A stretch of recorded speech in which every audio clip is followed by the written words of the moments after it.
to make sure that our productivity is enhanced so that we can produce enough food and reduce housing plan,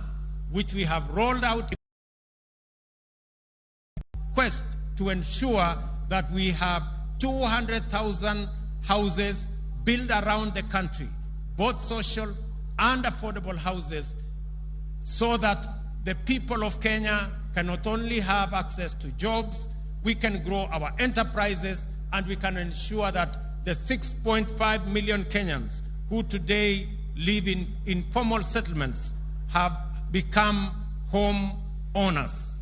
I want to request and ask all county governments. We already have 15 county governments that are working with us on this plan. I want to ask all the remaining county governments to come on board so that we can move together in the journey to ensuring that we create jobs, we build our enterprises, and Kenyans have access to affordable housing. Let me also say, on the matter of ensuring that we have adequate food,